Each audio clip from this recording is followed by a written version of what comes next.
자, 안녕하세요. 고분자학 시간입니다. 자, 지난 시간까지 6장 얘기를 좀 했었죠. 자, 오늘은 그 다음 챕터인 7장을 좀 건너뛰고 10장 얘기를 좀 먼저 하겠습니다. 그 이유는 이제 우리가 1장에서 중합 방법에 대한 얘기를 할 때 체인 어디션 중합, 스텝 콘덴세이션 중합 이렇게 얘기를 했었고요. 체인 어디션 중합에 해당이 되는 게 6장, 7장의 얘기죠. 그 중에 중요도가 이제 라디칼 중합인 6장이 더 중요하다고 말씀드렸고, 라디칼 중합과 거의 비교할 수 있을 만큼 중요한 그런 중합 방법이 이제 스텝 컨덴세이션 중합에 해당이 되는 10장의 얘기예요. 그래서 이제 중요도에서 일단 6장, 10장 얘기를 먼저 하고, 그 다음에 7장 이온 중합에 대한 얘기를 제일 마지막으로 좀 하려고 이제 순서를 좀 바꿔서 수업을 진행을 합니다. 자, 10장은 이제 그만 말씀드린 스텝 컨덴세이션 중합에 해당이 되고요. 일부 내용이 이제 링 오프닝 폴리머리제이션에 대한 얘기인데, 사실 이 얘기는 그렇게 중요하지 않기 때문에 나중에 말미에 조금 얘기를 하도록 하겠습니다. 자, 10장의 얘기는 일단 스텝 컨덴세이션에 해당이 된다, 이렇게 생각하시면 되고요. 스텝 중합은 앞에서도 계속 1장에서도 얘기했지만 양쪽에 이렇게 이제 펑셔널 그룹, 예를 들면 COH, 그다음에 OH 이처럼 양쪽에 이제 여기서는 이제 펑셔널 그룹이라고 얘기하는데, 펑셔널 그룹, 펑셔널 그룹을 갖고 있는 모노머를 이제 중합에 참여를 시키는 거죠. 그래서 이런 단량체들이 양쪽에 펑셔널 그룹을 가지고 있기 때문에 그 펑셔널 그룹끼리 화학 반응을 하죠. 그래서 아마이드 반응을 한다든지, 아마이드 그룹이니까, 그 다음에 에스터 반응을 한다든지, COH, OH, 산과 알코올이 만나는 이런 반응을 통해 가지고 중합이 진행이 되는 거를 이제 스텝 또는 콘덴세이션 중합이라고 하고, 중간에 이제 물이라든지 이런 부산물들이 빠져나오죠. 따라서 이제 선이 2개짜리, 양쪽에 선이 2개 이상의 있는 모노머가 적어도 중합에 참여해야 고분자가 만들어지겠죠. 이게 다이 펑셔널 이제 모노머 같은 경우는 리니어한 고분자가 만들어진다라고 말씀을 드렸고요. 만약에 이제 이게 폴리펑셔널이다, 예를 들면 여기서 팔이 하나 더 있다, 한 모노머가, 예를 들면 COH가 하나 더 있다든지, 이쪽에 OH가 하나 더 있다든지, 이렇게 이제 여기서는 폴리펑셔널이라고 얘기를 했어요. 요건 이제 펑셔널리티가 2보다 크다라고 얘기하는 건데, 이럴 때는 네트워크가 만들어진다. 이거 우리 1장에서 배웠어요, 그죠? 팔이 2개짜리인 꺾기 손을 쭉 잡았을 때는 리니어하게 사람들이 쭉 한 줄로 늘어선 것처럼 보이지만, 그 중간에 손이 하나가 더 있는 사람이 있다, 예를 들면, 그러면 그 남는 손 가지고 다른 고분자하고 손을 잡을 수가 있죠. 그러면 이제 네트워크가 만들어진다, 이런 얘기를 1장에서 했었어요. 따라서 대부분의 리니어는 다이 펑션인 경우에 모노머에 해당이 되고요. 당연히 이제 모노 펑션은 안 되겠죠. 여기가 R-가 OH가 하나만 있다, 그럼 이건 고분자가 안 만들어지겠죠. 다이 펑션이 됐을 때 이제 고분자가 만들어지고, 리니어 고분자가 만들어지고, 폴리 펑션이 됐을 때는 네트워크가 만들어진다, 이런 얘기를 했었어요. 그리고 얘는 이제 6장하고 다르게 반응이 한 번만 일어나죠. 에스터 반응, 아마이드 반응이 반응이 한 번만 일어나요. 6장에서 배웠던 거는 이니시에이션, 프로포게이션, 터미네이션, 이런 식으로 반응이 여러 가지가 있는데, 얘는 싱글 리액션으로 이루어진다, 이런 얘기를 했었고요. 엔드 그룹이 존재한다, 이런 얘기를 했었고, 자, 그리고 분자량이 이제 슬로우하게 증가한다. 이거는 앞에서 배웠죠. 요 DP 바이는 이꼴 1-P 피브린이라고 하는 식이 굉장히 중요하다고 얘기했었어요. 반응의 전환율에 따라서 분자량이 어떻게 바뀌는지에 대한 식이죠. 이걸 우리가 다른 말로는 캐로더스 이퀘이션이라고 그래요. 그래서 스텝이나 컨덴세이션 중합에서는 굉장히 중요한 중합 방법 중에 하나라고 생각하시면 됩니다. 요 얘기도 했었는데, 6번 얘기도 높은 일도와 하이 일도와 하이 몰레큘러 웨이트를 얻으려면 정확한 당량비를 가져야 된다. 그러니까 앞에서 배웠던 요 COH하고 OH가 만난다 그러면 OH 개수와 COH 개수가 정확히 1대1로 만나야 분자량도 높아지고 일도도 올라간다, 이런 얘기 했었어요. 그다음에 사이클릭 바이프로덕이 생긴다. 물론 이제 바이프로덕이 물 같은 거라든지 이런 거 생기지만, 그 외에도 사이클리제이션이 일어날 수 있다, 이런 식으로 이런 것도 있으니까 한번 참고하시면 좋을 것 같습니다. 자, 그래서 이제 우리가 커머셜하게 실제로 상품화 돼가지고 컨덴세이션이나 스텝 중합으로 만들어진 고분자가 이런 것들이 있다는 거죠. 폴리 이서라든지, 우리 잘 알고 있는 폴리 에스터 많이 배웠죠. 그다음에 폴리카보네이트, 폴리우레탄, 물론 얘는 이제 약간 다르긴 하지만 나중에 말씀드리겠지만, 그다음에 이제 폴리아마이드, 아마이드, 이미드, 이런 것들이 해당이 됩니다. 상당히 많은, 그러니까 엔지니어링 플라스틱에 좀 해당되는 그런 고분자들이 요 스텝 중합으로 만들어진다고 생각하시면 되고요. 특히 이제 이렇게 내열성을 굉장히 요하는 이런 고분자라든지 백본에 굉장히 리지드한 그런 고분자가 들어가서 그 다음에 이제 전도성을 띄고 있는 고분자 같은 것들, 이런 것들도 컨덴세이션 중합, 스텝 중합으로 만들어진다. 그래서 좀 특수한 목적으로 사용되는 것들이 여기에 해당이 된다고 생각하시면 돼요.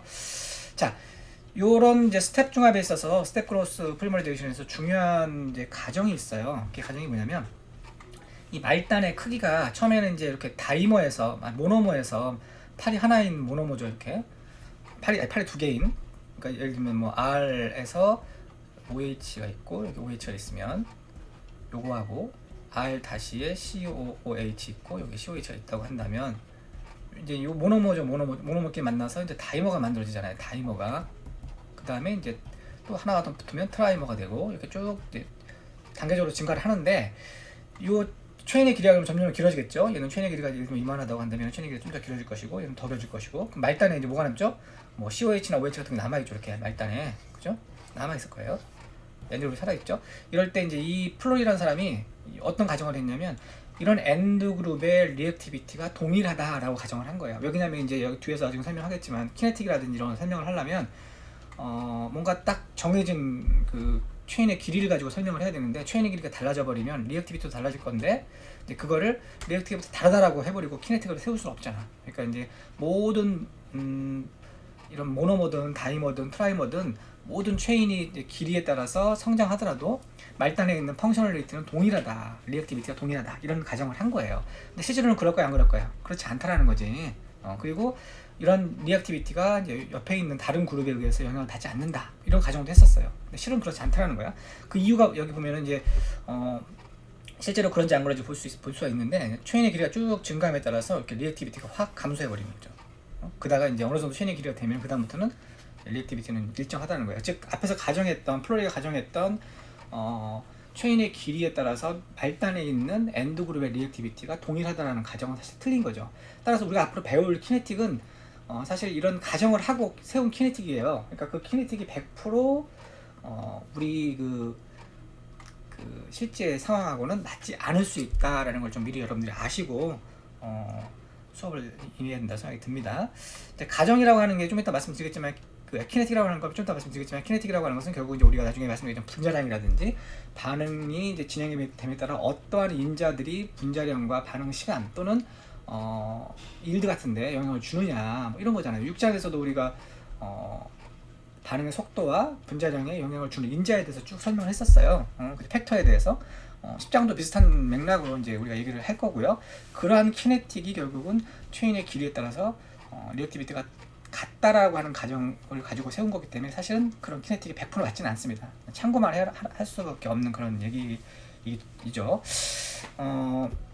그래서 이제 우리가 가정했던 그런 가정이 안 맞는 게 뭐냐면, 여기 보면 몰레큘러 디퓨전이 이제 속도가 점점 줄어든다. 왜냐면 체인의 길이가 짧을 때 하고 점점 체인의 길이가 길어짐에 따라서 이 말단에 있는 엔드 그룹의 리액티비티는 당연히 체인의 길이가 긴 것이 떨어질 거예요. 왜냐면 이게 움직일 수 있는 여기서 말하는 디퓨전의 속도가 당연히 떨어질 테니까, 그죠? 그래서 또한 이제 분자들끼리 만나야 되는데, 만나서 서로 결합을 해야 되는데, 만날 수 있는 확률도 체인의 길이가 길어지면 당연히 줄어들겠죠. 그래서 앞에서 말씀드린 이런 가정이 실은 맞질 않는다는 거죠, 그죠? 그래서 그런 가정들을 여러분들이 가정을 가지고 만든 어떤 키네틱이라고 하는 게 100% 우리가 이 실제 상황하고는 좀 맞지 않는다는 걸 조금 염두에 두고 이런 키네틱을 좀 공부를 하시기 바랍니다. 자, 키네틱 얘기가 나왔으니까 조금 해볼게요. 여기서 이제 키네틱을 어떤 걸 세우냐면, 가장 대표적인 모델로 금방 설명했던 양쪽에 OH를 갖고 있는 이런 알코올, 다이알코올하고, 그 다음에 양쪽에 COOH를 갖고 있는 다이애시드, 요 두 가지, 요게 만들어진 게 뭐예요? 폴리에스터죠. 폴리에스터가 만들어지는데, 요런 두 개의 모노머를 가지고 이제 우리가 키네틱을 세우는 거야. 자, 그럴 때 우리가 이제 폴리에스터 반응, 우리가 유기학에서 배웠어요. 에스터 반응일 때는 산촉매가 있을 때 어떻게 되죠? 반응이 빨라지죠. 그럴 때 여기서는 산촉매를 쓸 때 하고, 그 다음에 쓰지 않을 때 하고를 이제 가정을 한 거예요. 산촉매를 쓴다는 얘기는 요게다 플러스 요 두 개의 모노머, 다이알코올과 다이애시드 외에 산을 넣어주는 거예요. 산을 일부러 애시드를 넣어가지고 촉매로 사용하는 거죠. 그럴 때 가정과 이 산을 안 넣는 경우가 있어요. 안 넣는 경우는 뭐냐면, 요 애시드, 요게 애시드잖아요. 산이죠. 요게 촉매를 구실을 하는 거예요. 그래서 이제 카탈라이즈하고 언카탈라이즈가 그렇게 되는 거죠. 자, 카탈라이즈를 한번 볼게요. A라고 하는 모노머가 요거라고 하고, 예를 들면 얘를 B라고 하자 이렇게 하는 거죠. A하고 B가 만났을 때 중합의 속도는 결국은 A 둘 중에 1대1이라고 할 때, 1대1 반응이라고 할 때 A가 없어지는 시간에 따라서 없어지는 거를 측정하면 된다. 이게 이제 그 반응의 속도잖아요. 그럴 때 이제 두 개의 모노머의 농도와 그때 속도 상수에 의해서 결정이 된다. 이거 앞에서 6장에서 배웠던 거 비슷하죠. 자, 그리고 A하고 B가 이제 1대1이라고 하는 동등한 양이라고 한다면 이렇게 우리가 식을 바꿀 수가 있고, 얘를 적분하면 이렇게 되겠죠. 우리가 DP라고 하는 식에서 DP는 1-P분의 1이라는 식에서 알고 있는데, DP라고 하는 것은 없어진 모노머와 처음에 모노머의 비율이다, 뭐 이렇게 볼 수가 있는 거죠. 그래서 이제 요거 두 개를 식을 조합하면 이렇게 식이 쭉 전개가 돼서 최종 식이 이렇게 되죠. DP 반은 이꼬르 초기의 농도 A0와 KT 더하기 1이라고 같아지게, 이거 시간에 대해서 풀면은 T는 A0의 바 A0 K분의 DP 바 마이너스 1. 자, 이게 무슨 말이냐? 이 시간이 뭐냐면 이게 시간이죠. 반응의 시간. 반응이 쭉 진행되는 시간이에요. 반응의 시간은 결국은 어떤 분자량을 나타내는 DP 바하고, 그때는 초기 모노머 농도죠. 이게 한쪽 모노머의 농도. 그러니까 한쪽 모노머 농도를 알면 다른 모노머도 알 수 있으니까 초기 모노머의 농도와 그때 속도 C에 의해서 결정이 된다. 속도 상수에 의해서 결정이 된다. 그런 얘기예요. 즉 다시 얘기하면 분자량이라고 하는 게, 우리가 키네틱에서 분자량이라는 게 굉장히 중요했잖아요. 6장에서 보니까. 분자량이라고 하는 게 결국 뭐에 의해서 결정이 되냐면 초기의 모노머의 농도, 그죠? 그 다음에 그때의 시간, 얼마만큼 시간을 두고 중합을 했느냐, 그 다음에 그때 속도 상수에 결정이 된다라는 건데, 요거를 이제 시간에 대해서 풀면은 시간이라고 하는 것은, 중합의 시간이라고 하는 것은 어떤 일정한 분자량을 얻기 위해서 필요한 시간은 그때 초기 농도의 모노머의 농도와 그때 속도 상수에서 결정된다, 이런 식이에요. 자, 그 다음에 언카탈라이스는 아까 이건 이제 산 대신에 여기 산을 넣어주지 않고 이 자체가 산이 되는 거죠. 그래서 이걸 우리가 셀프 카탈라이즈라고 하는 거예요. 자, 그러면 뭐가 달라지냐면 요 식에서 앞에서 요 식에서 뭐가 달라지냐면, 요 A라고 하는 모노머가 이제 산이라고 한다면, 요게 산이라고 한다면, 여기서 제가 요걸 A라고 했는데 요걸 B라고 A라고 해야겠네요. 요게 이제 산이라고 한다면, 이 산이 이제 모노머의 역할도 하지만 뭐의 역할도 하냐면 촉매 역할도 하기 때문에 이게 2승이 되는 거야. 2승이. 나머지 똑같아요. 그 다음에 쭉 풀어요. 같은 방식으로 풀면 식이 바뀌는데 이렇게 바뀌죠. 앞에 식하고 다르죠. 요 식하고 요 식하고 좀 다르죠. 얘는 DP 다의 2승은 EKT A0. 요 마찬가지 얘도 분자량이라고 하는 게 결국은 초기의 모노머의 농도와 속도 상수와 시간에 따라서 바뀐다. 요것과 식은 뭐 같은 맥락이지만 약간 다르죠. 그래서 이 식을 갖다 그래프를 그려보면 시간에 따라서 DP 바가 어떻게 변하는지를 그려보면, 촉매 반응, 앞에서 요것을 봤던 요 촉매를 사용하는 경우는 굉장히 빠르게 중합이 쫙 증가가 되죠. 중합도가. 하지만 촉매를 사용하지 않는 요 반응 경우는 조금 반응의 속도가 느려지는 걸 알 수가 있어요. 그러니까 요 식에서 우리가 알 수 있는 거죠. 그래서 촉매를 사용하는 경우가 당연히 중합에 있어서도 유리하다. 이건 뭐 당연한 거죠. 자, 그 그래프로 이제 그려놓은 거고, 중요한 것은 이 포인트는 뭐냐면 고분자의 분자량에 미치는 영향을 미치는 인자들이 이제 초기 모노머의 농도와 시간과 그때 속도 상수에 의해서 결정된다는 거를 얘기하고 싶은 거예요. 자, 앞에서 우리가 이제 dp 바 이꼬르스 1-p분의 1이라고 하는 식은 결국은 이제 이 앞에서도 계속 그 식을 썼잖아요. 여기서도 요 식에서도 여기 썼고요. 여기서도 이거 썼고, 다 쓰는 거는 뭐냐면, A라고 하는 모노머, 아까 A가 뭐였죠? 양쪽에 산을 갖고 있는 다이에시드, 그 다음에 B라고 하는 모노머, 뭐 예를 들면 다이알콜, 이렇게 두 가지가 있으면 요거가 요거의 비율이 뭐냐면 비율이 1대1이라는 얘기야. 즉 스티오키메틱하게 밸런스가 된다는 거지. 그러니까 우리가 당량이다, 당량 반응이라고 하는 거를 가정을 한 거예요. 그랬을 때 요 식을 쓸 수가 있어요. 우리가 앞서 배웠던 캐로도스 이퀘이션이라고 하는 것은 당량 반응일 때만 쓸 수 있는 식이에요, 사실. 그죠? 하지만 실제 중합을 하는 어떤 프로세스에서는 당량 반응이라는 게 굉장히 어렵습니다. 왜냐하면 두 개의 모노머의 비율을 1대1로 맞춘다고 하더라도 실제 반응에 있어서는 1대1이 안 될 수도 있고, 그죠? 양을 정확히 1대1로 맞추기가 쉽지 않잖아요. 한쪽이 과량이 들어갈 경우가 많아요. 이제 그런 경우를 우리가 이제 스티어키메트릭 임밸런스라고 한다 이거죠. 그럼 이런 상황에서도 이 중합도가 어떻게 바뀔 것이냐, 그게 중요하겠죠. 우리는 고분자에서는 항상 중합도, 즉 분자량이 굉장히 중요하기 때문에 이 분자량이라고 하는 게 밸런스가 맞을 때, 즉 스티어키메트릭 밸런스가 정확히 맞을 때는 얼마인데, 만약에 맞지 않을 때는 어떻게 바뀌느냐, 이걸 우리가 알고 싶은 거야. 뭐 상식적으로 알고 있어요. 임밸런스가 되면 분자량이 줄어든다, 이런 얘기 했었어요. 1장에서 앞에서 했죠. 하지만 실제로 그런 거냐 한번 보자는 거죠. 자, 스티어키메틱 임밸런스가 되는 경우가 있어요. 첫 번째는 뭐냐면 일단 어떻게 돼요? 한쪽이 모노머가 많이 들어가는 경우죠. B가 많거나 A가 많거나 한쪽이 과량이 들어가는 경우가 당연히 임밸런스일 것이고, 또 하나는 1대1로 넣었어요. 1대1 넣었는데 한쪽의 모노머가 예를 들면 얘가 이제 산이고 위에가 산이었어요. 이렇게 이런 산이었고 B가 알코올이었어. 이렇게 다이 알코올. 그런데 이 다이 알코올 중에 일부가 모노 알코올이야. 뭐 이런 거죠. 팔이 하나짜리가 있잖아. 팔이 하나짜리가. 거기에 보면 모노 펑션하는 거죠. 그래서 요거를 포함해서 요거는 1대1 맞지만 실은 이쪽이 적은 거죠. 팔이 하나짜리가 들어갔으니까. 그럴 때는 이쪽이 어떻게 되는 거야? 산 쪽이 많은 거란 말이야. 무슨 말 알겠죠? 그 다음에 이제 쿨링에 의해서 이제 중압이 딱 중간에 멈췄을 때, 그래서 이제 한쪽이 과량이 들어가거나 모노 펑션이 들어가거나 중간에 중압을 캔칭시켰을 때 뭐가 된다? 분자량이 제한이 된다. 이런 얘기가 제한이 된다. 그러니까 즉 임밸런스가 되는 경우는 이 두 경우나 봐야겠죠, 그죠? 그래서 우리가 임밸런스 되는 경우에 대해서 설명할 때 실은 임밸런스가 되면 뭐가 된다? 분자량이 줄어든다. 그 얘기를 하고 싶은 거고, 그렇죠? 그래서 임밸런스 되는 경우에 어떻게 그럼 이 중압도가 바뀔 것이냐 이걸 한번 보자 이거죠. 자, 그래서 임밸런스 팩터라는 걸 우리가 얘기를 한다. R이라는 걸 얘기한다. R. 임밸런스 팩터라고 얘기를 합니다. 임밸런스 팩터는 뭐냐면 아까 한쪽에 이제 과량이 들어갔다 그랬잖아. 이 두 경우죠. 한쪽이 모노머가 과량이 들어가거나 아니면 한쪽이 모노머가 모노 펑션이 들어가서 과량이 되거나 이런 경우에 그럴 때 항상 과량이 되는 거 있죠. 이쪽 과량이 되는 걸 밑에다 집어넣어. 분모에다가. 그리고 적은 거를 분자에 집어넣습니다. 그럼 어떻게 될까? R은 항상 1보다 작게 되는 거예요. 무슨 말 알겠죠? 같아지는 경우는 뭐예요? 당량일 때. 그죠? 그래서 R은 항상 1보다 작거나 같아진다. 작을 때는 한쪽이 과량이다. 그럼 한쪽이 과량이 되는 거를 분모로 내리면 되는 거야. 자, 그리고 나서 이제 우리가 식을 쭉 유도를 하는데, 유도하는 과정을 한번 책을 보시면 좋을 것 같아요. 그래서 여기서 쭉 과정을 통해서 유도를 합니다. R이라고 하는 팩터를 우리가 감안해서 반응의 전환율이 바뀔 때 분자량이 어떻게 바뀌느냐, DP하고 P하고 관계를 이제 가지는 식을 만들어 보는 건데, R이라고 하는 걸 쭉 감안해서 이제 식을 세웠어요. 한 책을 한번 읽어보세요. 나중에 쭉 세우다 보면 어떤 식이 만들어지냐면 DP 반은 이꼬르 1 플러스 요게 만들어진다. 자, 이 식이 굉장히 중요한 식이에요.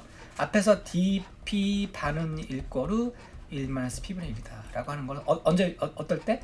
A하고 B가 당량 반응일 때. 그렇죠? 이거 되게 중요해. 하지만 이 식은 어떨 때? A하고 B가 당량이 아닐 때. R이라는 거죠. 한쪽이 과량이 되는 거예요. 예를 들면 B가 과량이 되는 거죠. 그럴 때 R이라고 하는 것은 B의 농도분의 A의 농도가 되는 거야. 과량인 게 항상 밑으로 내려온다는 거죠. 이럴 때 DP 반은 이꼬르 1 플러스 R 마이너스 2RP 분의 1 플러스 R이 되는데, 이것은 이제 R이라고 하는 팩터가 들어가는 거죠. 무슨 말 알겠죠? 그래서 대부분의 반응 캐로더스 이퀘이션은 당량 반응일 때 쓰지만 실은 더 중요한 이 식이야. 왜냐면 대부분의 반응이 당량 반응이 아닐 확률이 높으니까. 그래서 앞으로 당량 반응이 아닌 그런 중압에 있어서는 이 식이 아닌 이 식을 써야 된다 라는 걸 꼭 기억을 하시고요. 이럴 때 이제 R이 1이면 당량일 때는 당연히 캐로더스 이퀘이션이 되는 것이고, P가 1이 되면 이렇게 된다. 그러니까 중압도가 1이 돼버리면 당연히 DP는 R의 함수가 되는 거죠. 참고사항 보시면 될 것 같습니다. 자, 그 다음에 앞에는 이제 한쪽이 과량이 들어간 거야. 이쪽이 B가 과량이 들어갔다고 얘기했단 말이야. 자, 그런데 아까 말한 것처럼 뭐야 이거? 한쪽이 모노머가 모노 펑션이 있는 경우, 아까 제가 과량인 게 두 가지라고 했잖아. 얘하고 얘라고 했단 말이야. 첫 번째 경우가 이거죠. 엑서스인 경우는 이 식이고, 그죠? 그 다음에 지금 이거 한쪽이 모노 펑션이 들어간 경우 얘는 이렇게 되는 거죠. 자, 이럴 때 요 밑에가 뭐냐면 밑쪽이 한쪽이 모노 펑션이 들어가가지고 과량이 된 거야. 한쪽이 모노 펑션이 들어가서. 그럴 때 이 과량인 걸 항상 밑에 놓는다 그랬으니까 MB 제로분의 더하기 2MB 다시 B. 요거 뭐냐면 한쪽이 과량이 된 거. 예를 들면 이런 거예요. 여기 위에 같은 경우는 이제 예를 들면 산을 갖고 있는 게 이렇게 R, 아까 이렇게 그렸는데 제가 R 다시 COH 뭐 이거 뭐 상관없어요. 어느 얘가 산이 되고 여기 나이 그려도 상관없는데, 플러스 여기가 COOC가 R2-가 있는데, 요것이 지금 다이 펑션이고 얘는 모노 펑션이잖아. 요게 합친 게 뭐예요? 요 합친 게 얘보다 더 많은 거죠. 더 많은 거야. 그럴 때 이제 요거를 우리가 A, B, 얘를 B 다시라고 놓은 거죠. 이렇게. 그랬을 때 이런 식이 된다. 그러니까 앞에 식에서 우리가 R은 한쪽이 과량인 거분에 과량이 아닌 거 이렇게 났단 말이야. 그럼 R 다시는 뭐냐면 과량인 것이 모노 펑셔널에 의해서 모노모에 의해서 과량이 된 거죠. 그럴 때 요 식이 R이 이렇게 된다. 자, 그럼 앞에서 우리가 배웠잖아. 요식 dp 반은 이꼬르 1 플러스 R 마이너스 2R P분의 1 플러스 R이다. 이럴 때 이 R 대신에 뭐가 들어가냐면 이 R 다시가 들어가면 돼요. R 다시가. 그러니까 과량인데 한쪽이 모노모가 많이 들어갔을 경우에는 R은 이렇게 구하면 되는 거고, 그죠? 과량이 됐는데 모노 펑셔널이 들어가서 과량이 된 경우는 R을 이렇게 구한 다음에 요 식을 쓰면 된다는 거지. 나중에 연습 문제에서 한번 풀어볼 거예요, 여러분들이. 그럼 이해하실 겁니다. 자, 여기까지가 일단 한쪽이 과량의 모노모가 들어갔을 때 dp 바, 즉 분자량이라고 하는 식이 뭐에 의해 설정이 되냐면 결국은 반응의 전환율과 그때 그 비율에 의해서 R이라고 하는 거에서 결정이 된다라는 걸 얘기하는 거고요. 자, 근데 이제 이 책에서는 이제 지금까지는 분자량에 대한 얘기만 했는데 분자량 분포는 어떻게 될 것이냐? 분자량 분포. 그러니까 사실 분자량도 중요하지만 뭐도 중요하냐면 분자량 분포도 되게 중요하다고 얘기 말씀드렸었어요. 그죠? 분자량 분포 중요하다. 그럼 분자량 분포를 나타내는 식은 뭐냐? 어떤 팩터가 이 분자량 분포에 영향을 줄 것이냐? 이제 그 얘기를 좀 해보자고 하는 건데 사실 6장에서는 분자량 분포에 대해서 그렇게 많이 다루지 않았어요. 근데 이제 10장에서 분자량 분포를 다루는 이유는 뭐냐면 실은 스텝 중합 같은 경우가 분자량 분포가 상당히 브로드합니다. 라디칼 중합보다. 그래서 이제 분자량 분포 얘기를 하는 건데요. 자, 분자량 분포를 구하는 식에 대해서 이제 쭉 유도하는 과정을 한번 책을 보시면 좋을 것 같아요. 이렇게 이제 쭉 구해서 어떤 식이 나오냐면 어디까지가 나오냐면 여기까지 나와요. 여기까지. 그래서 우리가 앞에서 구했던 식 있죠. 구했던 식 dp 바 이꼬르 1-P분의 1이다. 요 식 있죠. 이거 캐러도스 요승이 일찍 A하고 B가 당량반응일 때 이 식 구했죠. 그러면 여기서 분자량은 어떻게 구해요? 분자량은 dp 바에다 뭘 구하면 돼? 곱하면 반복단위 분자량 m제로 곱하면 되는 거잖아요. 그럼 이게 분자량이 되는 거잖아요. 그럴 때 요 구한 분자량이 뭐냐면 수평균 분자량이 되는 거예요. 수평균 분자량. 그래서 여기 보면 mm 바 이꼬르 1-P분의 m제로가 되죠. 즉 요게 뭐예요? 요게 1-P분의 1이니까 이렇게 하면 요 식이 되잖아. 그죠? 자, 그러면 수평균 분자량 이렇게 구하는데 중량평균 분자량 여기서 이제 요 구하는 과정이 여기까지 수평균 분자량이고 쭉 구하는 과정이 이제 중량평균 분자량을 구하는 식이에요. 이거 유도하는 과정 찾아보시면 되는데, 자, 그러면 중량평균 분자량은 어떻게 되느냐? 여기 보면 1-P분의 m제로 곱하기 1+P가 된다. 그러니까 뭐예요 이거? 수평균 분자량에다가 뭘 곱한 거야? 곱하기 1+P만 곱한 거 아니야 이거. 그죠? 여기 요 식에서 이렇게 된 거잖아요. 자, 따라서 폴리 디스퍼스 인덱스는 요것분의 요거죠. mm분의 mw니까 이 항을 나눠주면 되는 거야. 따라서 요거를 갖다가 요로 나누면 어떻게 돼요? 1+P가 되는 거죠.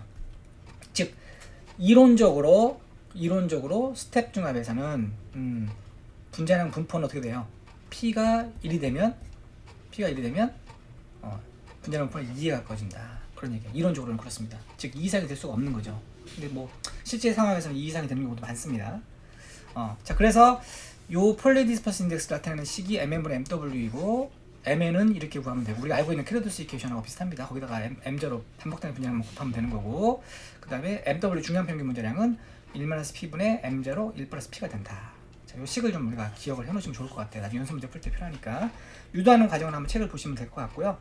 자, 그럼 이 책에서 우리가 뭘 배웠냐? 자, 중요한 걸 다시 한번 돌아가서 한번 얘기를 할게요. 자, 우리가 알고 있는 캐러도스 이퀘이션 캐러도스 이퀘이션인데 dp 반은 이꼬르 1-P분의 1이다. 이 식이 이제 있는데 이 식은 뭐에 해당이 된다? 당량 반응일 때다. 당량 반응일 때. 자, 당량이 아닐 때는 어떻게 된다? 당량이 아닐 때는 여기 R이라고 하는 팩터를 가지고 우리가 뭘 구한다? dp 바를 구할 수 있다. 이 식에 의해서. 그죠? 그 다음에 여기서 R은 두 가지 경우인데 한쪽이 과량이 들어갔을 때 R은 이렇게 구하면 되는 거고, 모노 펑셔널이 들어갔을 때는 R을 이렇게 구하면 된다. 그죠? 그 다음에 우리가 분자량 분포에서 수평균 분자량은 이 식으로 의해서 구해진다. 캐러도스 이퀘이션, 이건 당량만일 때 얘기해요. 그 다음에 중량평균 분자량은 이 식에 의해서 결정이 된다. 그리고 폴리 디스퍼스 인덱스는 이 식에 의해서 결정이 된다. 자, 식만 여러분들이 좀 기억을 하시고 유도하는 과정을 한번 책을 보시면 좋을 것 같습니다.